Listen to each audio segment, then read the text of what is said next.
everyone again. Welcome again to our next topic, and this topic is very important to all of us. Okay, so this module, this is our new module in occupational safety and health orientations. So we already explored the importance of the safety and the key features of the safety law. So now we are about to embark on an exciting and crucial journey in understanding the occupational safety and health hazards.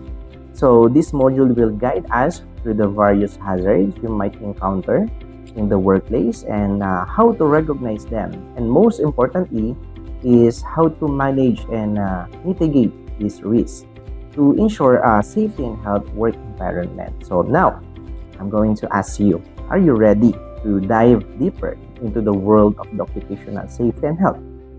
So now, if the answer is yes, so let's get started on this new chapter and equip yourself with the knowledge, tools needed to create a safer workplace for everyone. Okay, so now my objective here is by the end of this module, you as our participants will be able to understand and the comprehensive understanding of occupational safety and health principles. You will be able to identify various workplace hazards, and you will also learn to develop and promote a culture of a safety within their organization, ensuring that all employees are aware of safety and health protocols. And participants will also learn about the primary reasons for the workplace accident, enabling them to recognize the potential hazards. Okay, so as we dive into the next phase of our occupational safety and health journey to our orientations today, so it's essential to build a solid foundation by discussing the general concept of safety and health. So imagine a workplace where everyone feels secure and and confident, knowing that their well-being is a top priority. So for workers, that is a dream. So this is not just an ideal. This is not just a dream, but a reality we can achieve by understanding and applying fundamental OSH concept. So today we'll explore the crucial ideas together.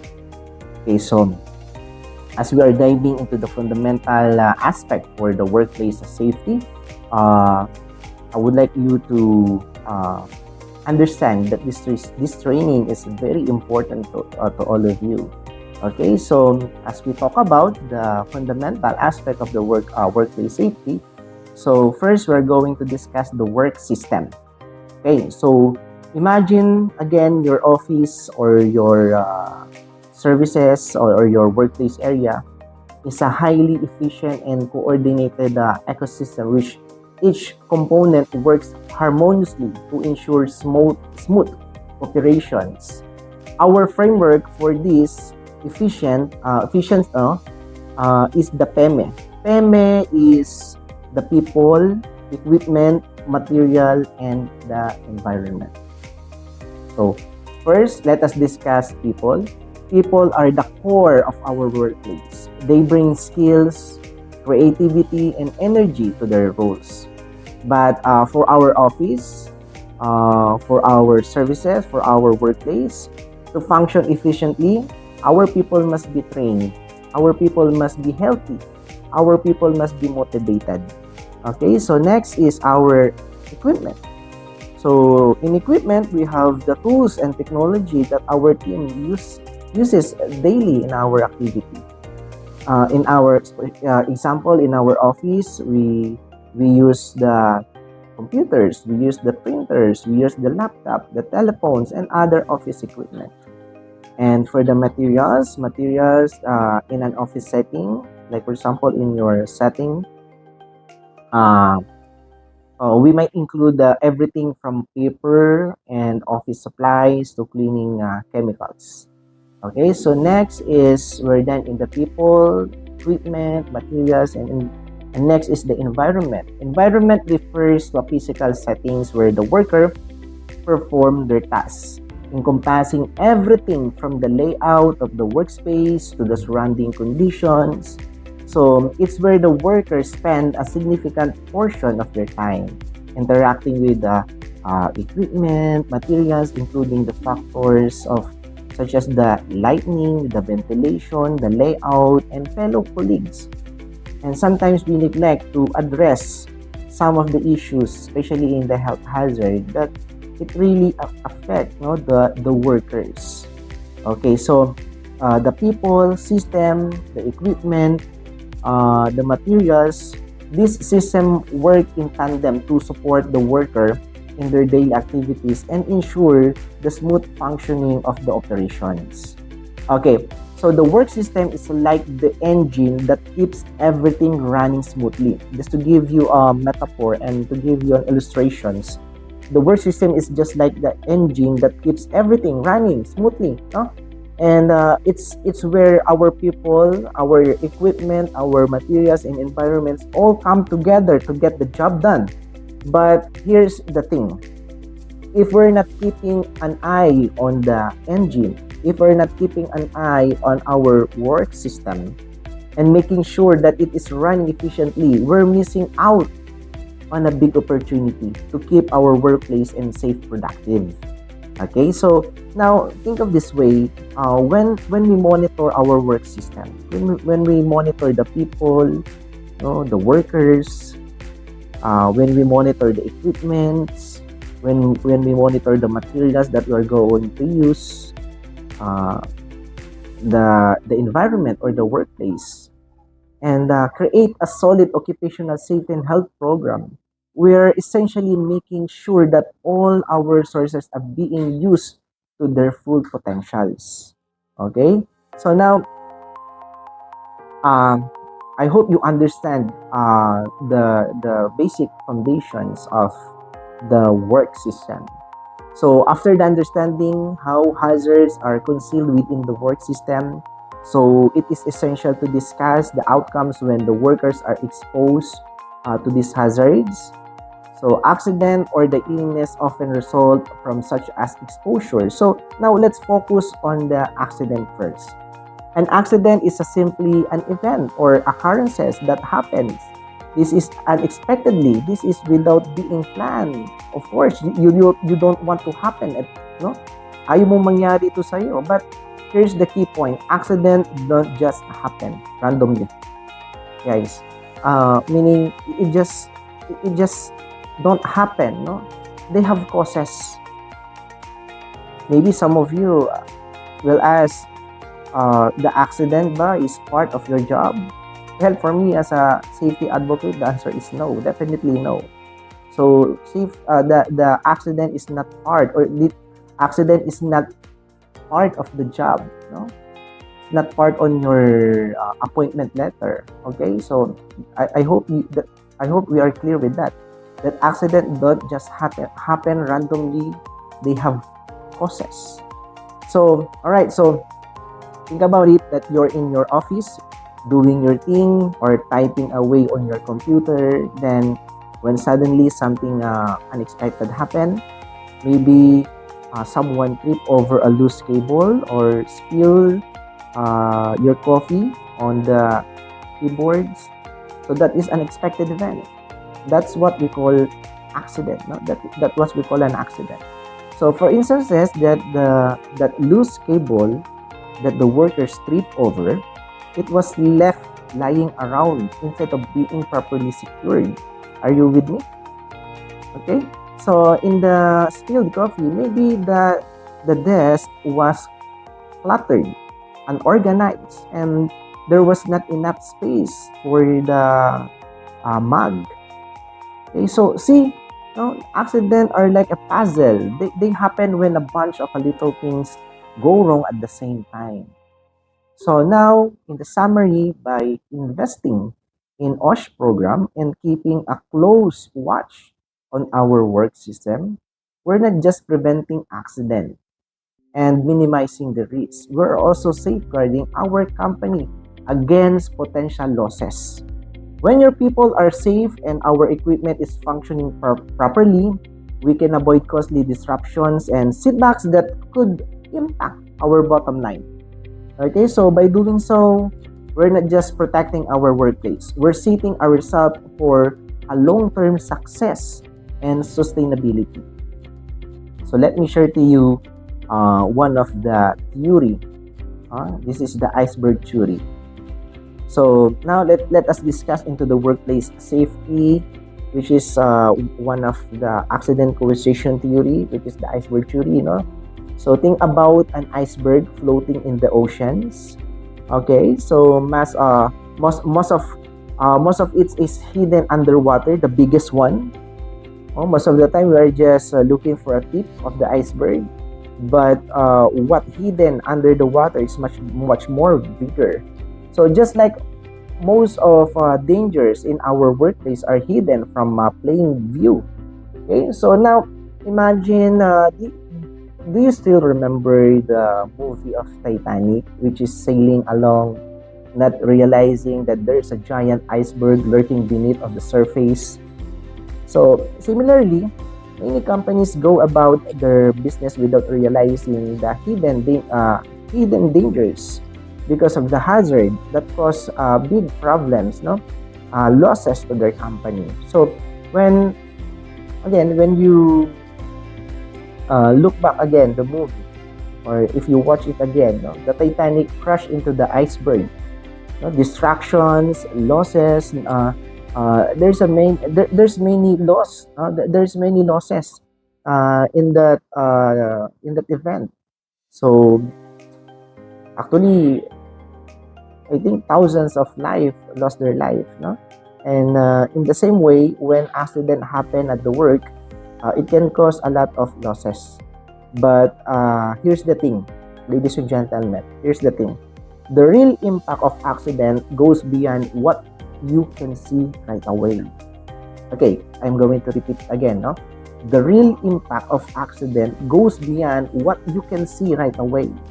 So some management might only think about the immediate cost, like for example, if you're in an accident, maybe some of management will think, how much will be the financial assistance? How much I will pay for medical bills of the workers, and how much will be the compensation of the injured workers, or maybe how much the waste of the materials because of the accident, how much will be the cost of the repair of the equipment because of the accident. But there's a whole bunch of other costs hiding beneath that incident. It's not actually, it is not the whole story. Okay, so think about what happened. For example, there's an accident, and then if that worker is a key person, and then that worker gets hurt or got injured or got sick, of course their absence could mess up the whole workflow and slow the things down into your organization. Plus, if the accident keep happening, it can drive up insurance costs, which can lead to losses. Why? Because the more accident occur, the higher the number of insurance claims. If the increase in claims can lead to a rise in insurance premiums, so adding up substantial ongoing cost of the company, diba? So now, even if you hired a new one or a new workers to replace the injured ones, they may not be as good or as fast, or like the quality of the first worker. So again, we will have losses. It is a losses, or we can have overhead costs will increase. Why? Kasi in additional resources, like for example, if you will hire a new employee, the employee need training. So like we need to add up again additional resources, like the time, the effort for the training of the new employees, diba? So this could lead to more problems, like for example, because the new hire is not like the other one workers, no? So since they have different quality of services, so you will have unhappy customer. So there will be delays, no? And of course, there will be a losses to our company. So it's not just a simple accident, okay? Or simple illness. So accidents are not just random events. They show there's something wrong with how things are done at work. So by taking a closer look at what's hiding beneath the surface, company can fix these problems. Okay, by for example, before they come disasters, it is preventable because accident is preventable. So that way, everyone stays safe and the business keep sailing smoothly. Okay, so now let's more explore the immediate causes of the accident in the workplace. So to understand this, we need to look at two major or the main categories of hazard, main category of the primary reasons why there is an accident. The first one is the unsafe act and the second one is the unsafe condition. So let me read the definitions of unsafe act. Okay, so unsafe act is any action taken by a person that deviates from the standard or written job procedures, common practices, safety rules, regulation, or instructions.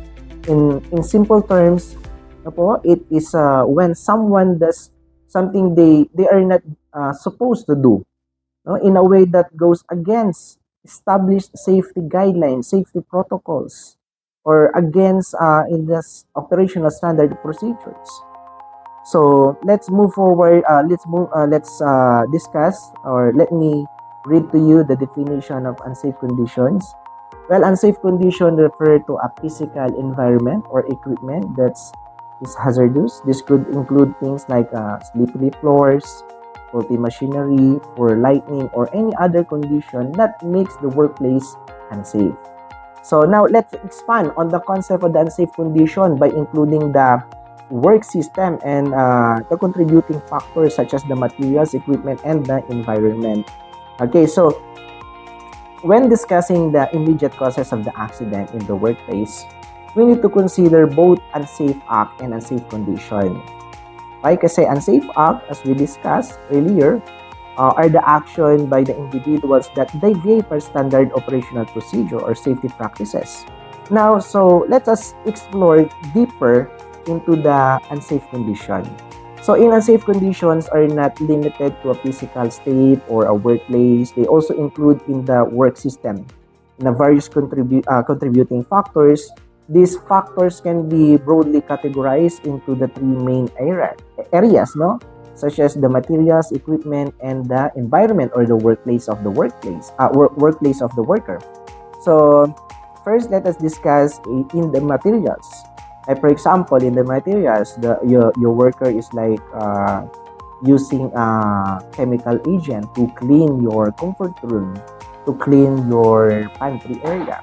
So cleaning supplies is like strong. For example, the workers is using strong disinfectant. No, it can be harmful. So if not used or stored properly, it can affect the workers. So these are the unsafe conditions. Okay. So next is equipment. For example, defective equipment is unsafe condition.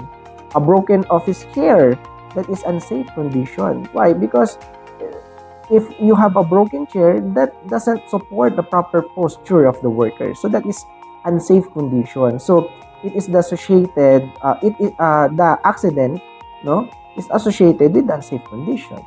Or malfunction of a photocopier, no, it may be overheat, no, it can create unsafe condition. And next is lastly we have the environment. Okay, so now in environment, post nga na. So now let's proceed to environment. Like for example, poor housekeeping, or maybe we have extreme temperatures, the cluttered walkways with cables and boxes can cause trip and fall. So this is unsafe condition. the extreme temperature, an office that's too hot or too cold. So that is unsafe conditions. Like for example, lightning, if it's insufficient or excessively bright, lightning can strain the eyes and lead to headaches or discomfort or fatigue of the workers. So this is unsafe conditions. Okay? So now let us explore the concept of unsafe acts. So an unsafe act is any deviations from the standard operational procedure. So again, we're done with unsafe condition and now we are discussing the unsafe acts. Okay, so again, unsafe act is any deviations of the workers from any standard operational procedure, safety rules or common practices. So these deviations can lead to accident, injury, even death to the workers. Okay, so but what if, this is the question, but what if your company or the company doesn't have any policies, doesn't have any programs or process in place? So without this, how can we determine what constitutes an unsafe act to workers? Alright, so that's a good question. Okay, so it's crucial to understand that not all unsafe acts are solely the fault of the workers. Okay, for example, if a company lacks clear policy, they don't have safety programs, they don't have a safety procedure, like for example, standard operational procedures. So the responsibility for unsafe falls on management. So this absence of standard creates a situation where employees might unknowingly engage in unsafe behavior simply because what? They haven't been properly guided, diba? So now, let's break this let's break this down in unsafe act. So we have two category of unsafe act, ladies and gentlemen. So we have two. So the first is we have the management error and we have the human error. So first, let's discuss the management error. So the management error, it occurs when a company does not have adequate safety standard. They don't have a policy. They don't have procedures, or training programs in place. So if employees are not given the necessary tools and knowledge to perform their tasks safely, any resulting accident are due to management error. Remember that, okay?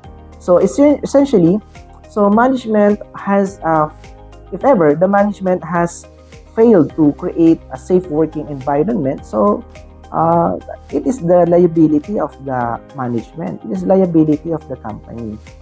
Okay, so now let's talk naman the contributing factors. Again,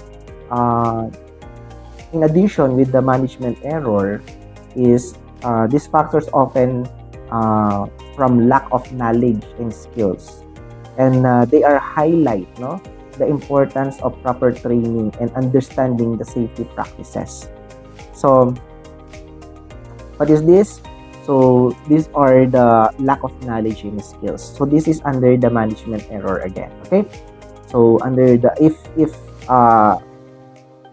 the workers has a lack of knowledge and skills, then that is a management error. Why? Kasi failure to understand the instructions. For example, when employees does not fully grasp the instructions given to them.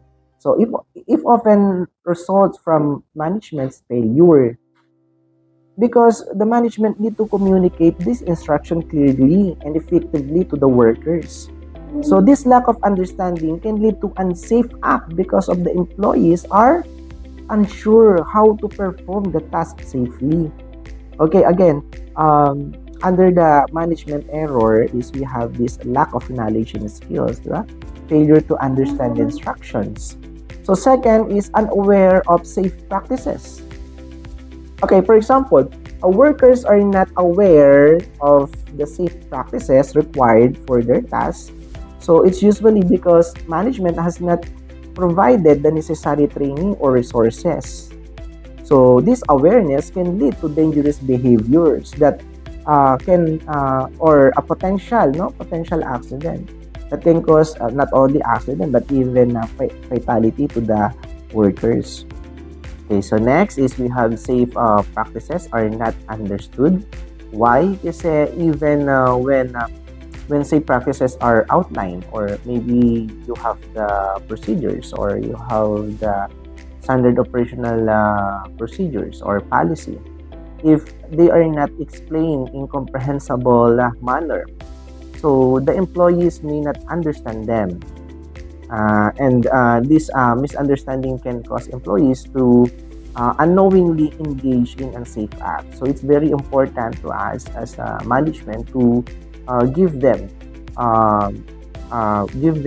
sure understanding with our procedures, by giving them orientations, and we should always consider the language, especially that not everyone can understand English.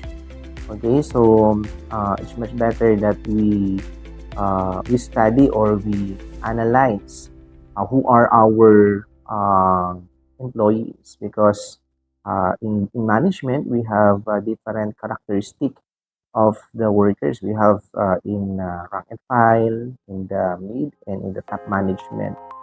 So we need to as management, we need to be more flexible on this. Okay, so next is unskilled or unpracticed employees. So when employees do not have the proper skills or practice to perform their tasks safely, it is clear indication that management has failed to provide adequate training and hands-on experience. So this lack of preparedness can significantly increase the risk of accident. Okay, so like what I said earlier, so this is the contributing factors of management error. Okay, to continue, we have the importance of OSH training. So that's why you can relate why the safety training is very important to our management, kasi we do not want to have a management error. Okay, so especially that we have the safety law specifically mandate the OSH orientation and training to prevent this management error. So the goal is to ensure that all employees are, number one, properly informed, adequately trained, and continuously educated. Okay, so one of the management responsibility also is to make sure that we do not want to have accident because of the management error. Okay, so now it is the management responsibility to ensure that all employees are well informed, trained, and skilled in safe practices. So this is where the mandatory occupational safety and health orientations, the training that you're taking right now, comes into play. Okay, so let's engage in a very simple discussions, no? And I would like to ask you questions. You can write your answer to a simple paper. Okay, so first, think about of your own workplace. Think about your workplace environment. Okay, so do you feel that there are clear safety standard policy in place? Okay, so that is my questions. Okay, so you can answer it, no? Have you ever witnessed or been involved in an incident or accident where a lack of standards led to an unsafe act? Meron ba? Do you experience it? Okay, so now how do you think better management practices could have prevented it? Okay, diba? So these are the things that we need to consider in our management. Kasi again, unsafe act is not just solely fall into the worker's fault. Okay, so now let's proceed for the human error, or this is what we call the workers' negligence. Okay, So we're done with the management error. So next is we proceed to human error. Okay. So now in human error, on the other hand, if a company has established comprehensive safety standard and provide all necessary training and resources, and you have a very wide range and flexible orientation to the workers, but yet an employee still engage in unsafe behavior. So this is considered as a human error. So in this case, the individual has chosen to deviate from safe practices despite knowing the correct procedures.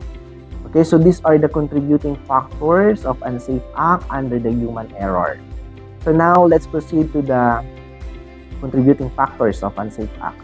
Okay, so these factors often stem from workers' negligence and improper attitude, so which can lead to various unsafe behaviors, potential accident, even illness, or even fatality, death workers. So let's discuss more details about it. Okay. So number one is the contributing factors of unsafe act under the human error is number one is using defective equipment. Well, workers using defective equipment that they know it's a faulty or damaged or defective equipment can lead to serious accident. So this negligence is often due to complacency or the assumption that the equipment will still function adequately despite that the equipment is defect. Okay, so next is we have the improper attitude. So under the improper attitude, we have some workers that they have this attitude of horseplaying. So this is engaging in playful behavior or distractions at work can lead to accident. So this improper attitude indicates a lack of seriousness about the workplace safety. And operating equipment without authority. So when workers use equipment, they are not authorized or trained to operate. So it poses a significant safety risk. And most of all is if the workers disregard the standard operational procedure, ignoring the standard, ignoring the policy, ignoring the process or direct instruction from the supervisors, can lead also to unsafe act that can cause injury to the workers. And we lastly is we have the willful to intent to injure himself or others. So this is a deliberate actions intended to cause harm to oneself or others are extreme forms of unsafe act and indicate severe behaviors, issues. Okay? Working under influence of alcohol or drugs or substances abuse impairs judgment and the motor skills, so leading to increased risk of accident. Okay, so now I would like to share to you the study of the Bureau Working Condition of the Department of Labor and Employment through their survey and through their gathering of data. Okay, according to their study, a significant percentage of workplace accidents are attributed to improper attitudes. So the findings highlighted the several trends. So tingnan natin kung ano-ano itong mga several trends na to. Well, most accidents involve workers who have been with the company for 1 year to 5 years. Okay, so kung sino man sa inyo naka 1 year to 5 years, so they are the one. Okay, based on the data gathering of the Department of Labor through the submissions of the work accident illness report of all establishment. Okay, so these employees may become complacent, maybe due to their familiarity with their tasks and environment, leading to lapses in safety practices. And of course, if ever workers they are not yet hired, so from 1 month to 6 months here in the Philippines, after 6 months you are still there in the company, so the company is mandated to change your status from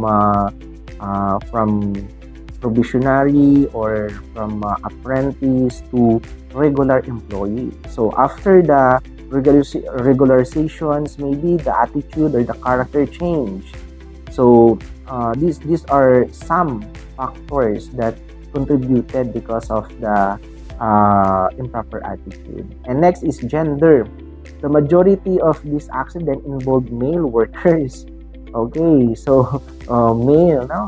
And particularly in roles of requiring, of course, heavy physical labor, such as lifting heavy equipment. Okay, so one of is marital status. Married workers are more prone to accident, likely due to the additional stressor from their personal lives. So the balancing work demands with the family responsibility can lead to increased stress and distraction. Okay, so it impacts their safety behavior. And to mitigate these human errors, so it's crucial to focus on in improving safety behavior and attitudes among the workers. So these are some strategies that we can implement. Okay, so number one is continuous training and reinforcement. Well, a regular safety training session can help reinforce the importance of the following the standard operational procedures and using equipment correctly. Well, it also helps to emphasize the consequences of negligence in and improper attitudes can create a culture or safety awareness. Okay, so next is uh,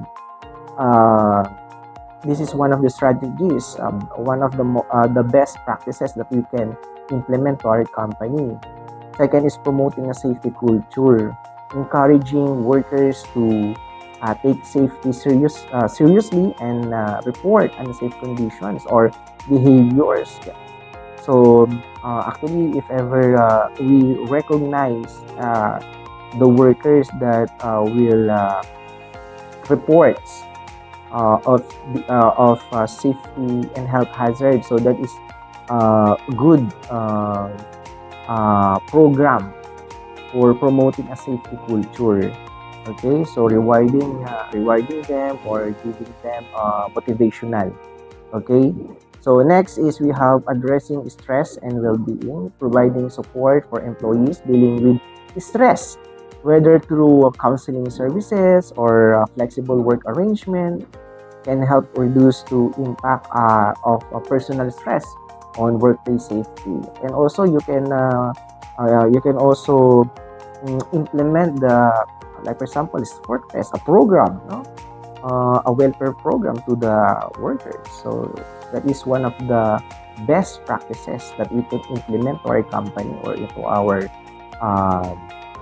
industry. So now let's talk the last contributing factors in unsafe act. So among these factors, which is physical limitations, now play a significant role in shaping individuals' ability to perform tasks safely and effectively. So our bodies have inherent limits, and when these limits are exceeded or compromised, the likelihood of accident increases.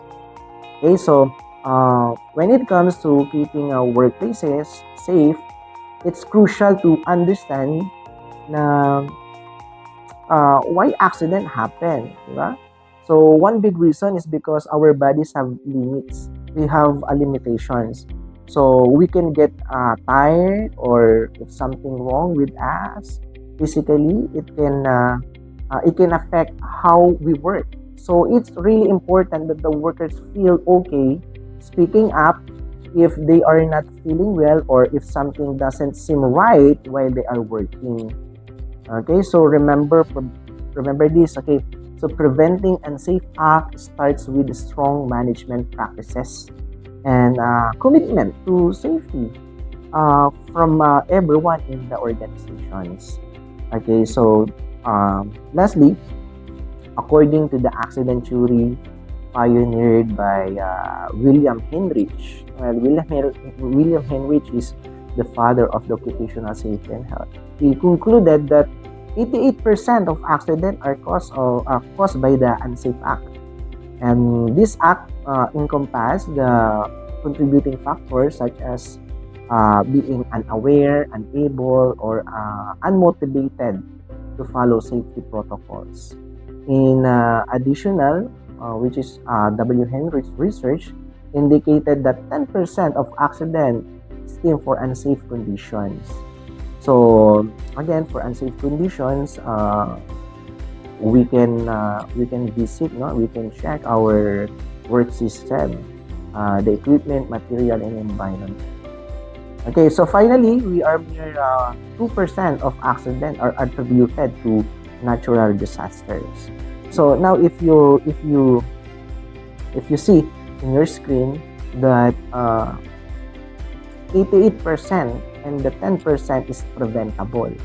So meaning, if these 98% are preventable, we have a big percentage and possibility that there's no accident or there's no illness that can occur to the workers.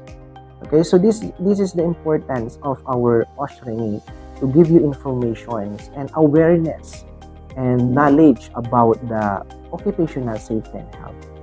Okay, so now the summary of this training. Accident don't just happen out of the blue. So there is always a reason behind them. Okay, understanding different accident theories help us to see why safety matters so much. So the big reason accidents occur are because of unsafe act and unsafe conditions. By spotting and fixing these problems, we can stop accident before they happen. Plus, we need to keep an eye on everything in the workplace that could be dangerous, like equipment, our materials, our workplace area. Everyone's safe at work. Now, all right, so let's start by discuss about the hazards. So hazards are basically anything that could potentially hurt. So for you to understand it more clearly, like imagine looking around your workplace or looking around right now to your workstations. So could you check something that could lead to your injury or could lead to your illness? Now, if you found something, or if you found that kind of thing that can cause injury, so that is your hazard. Actually, all the things that you saw or that all you see right now is potential that it could be your hazards. Okay, so now there are two main types of hazard. We have safety hazard and we have health hazard. Okay, so how can we differentiate these two? All right, so well, if something could directly cause an injury to you, or like for example, a tripping hazard such as loose wires, so that is the safety hazard because it have a direct impact to the workers. Now, if something that could hurt you right away or it could get you injured, so that is a safety hazard. Okay, so now we can proceed to health hazard. Health hazard are the things that may not hurt you or can give you injury, because in health hazard, it does not give you immediately result. Okay, so like for example, being around someone with a virus, you might not get sick right away, but if you are exposed to it for a while, it could make you sick eventually. Okay, so meaning there is a delay in result, and the result of health hazard is illness, while the safety hazard, the result is injury. And in safety, you have direct impact, or you have immediate result.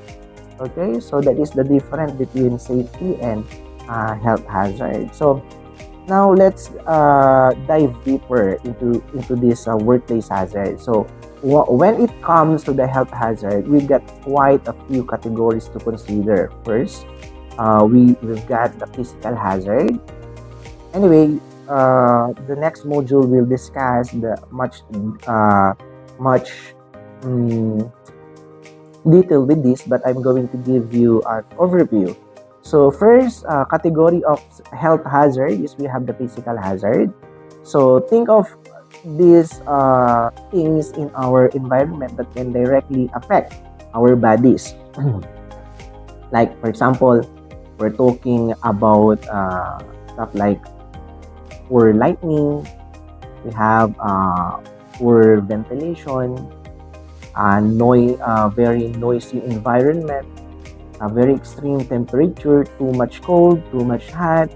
Those are under the physical hazard, under the health hazard. And of course, we have the vibrations from equipment.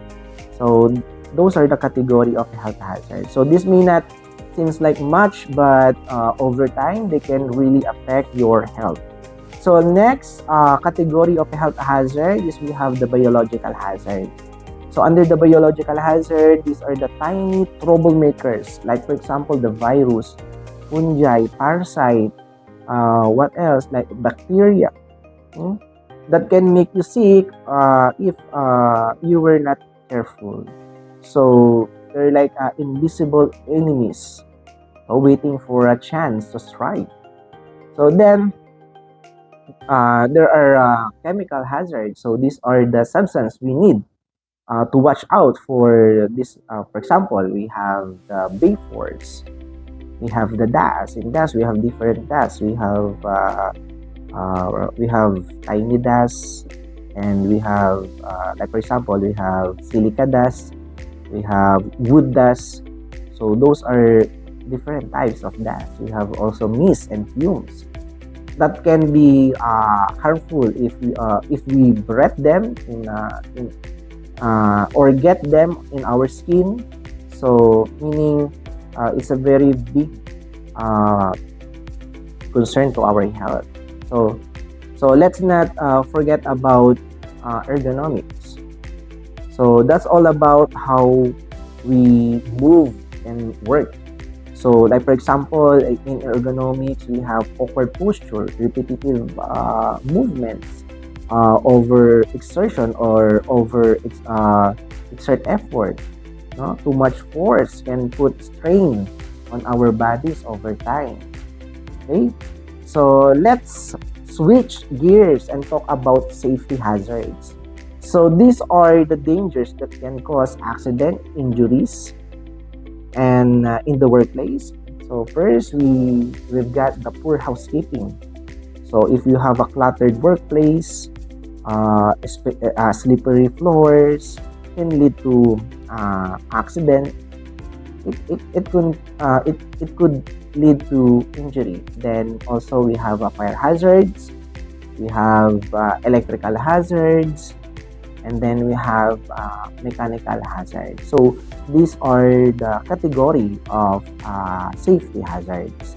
Okay, so now that we covered why workers might get injured or sick, so let's move on to understanding the risk. So in this module of your self-paced training, we will explore the risk analysis and the compositions of HIRAC, which is the hazard identification, in your module 3. No? But however, before we jump up into that, so let's get back to the basic and understand what risk really is. So right, so let's talk about and let's break down this idea of risk. So in simpler terms, imagine you're about to do something like going to work. Okay, so now there is always a chance that something could go wrong, right? Tama ba?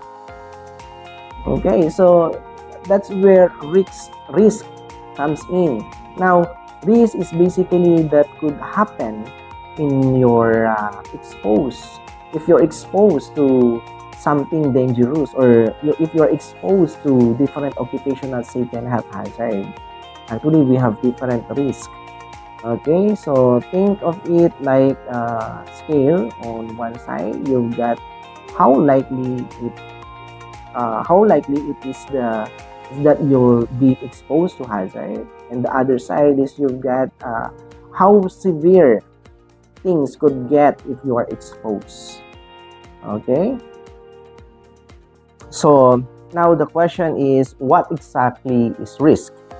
Well, think of it as the consequences of the hazard is what could happen if a worker is exposed to those hazards. So we can measure or evaluate the risk in terms of low, medium, or high risk level. So it depends on a few factors. So first, there is a chances, or what we call likelihood. So meaning this is if a worker being exposed to hazard, what is the likelihood of an accident happen?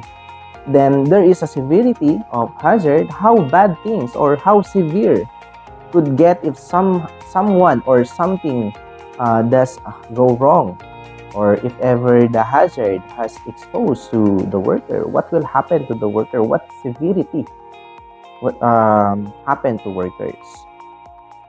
Okay, so for example, I will give you an example. So let's first identify hazard. Okay, um, okay, we choose the biological hazard, for example, like virus. So what kind of virus do you want? Okay, maybe this is very known to you, the COVID-19 virus. All right, so in COVID-19 virus, that is your biological hazard. So that's good. You pick a specific, or you identify a specific hazard, which is the COVID-19 virus. Now, the risk or the possible effect of that specific hazard is to have disease. So what is the name of this disease? So possible if the workers are exposed, or if there is a transmission of the virus, which is the virus COVID-19. So possible the workers could have the COVID-19 disease. So now the risk level of this hazard is depend on the likelihood and the severity. Okay, first let's talk about the likelihood. So there's a contributing factors that we need to consider in likelihood, or the chances that the COVID-19 disease will happen. No, first is like what I said, is the likelihood or the chances that that hazard or the possible effect will happen. Okay, so example, can we ask whether where is the workplace? Where is the workplace of the workers? Is there any present, or is there any workers that have a COVID-19 disease or carrier of a COVID-19 virus? Or what is the job of the worker? Or where do the workers work? No? So those are the things that you need to consider in rating likelihood.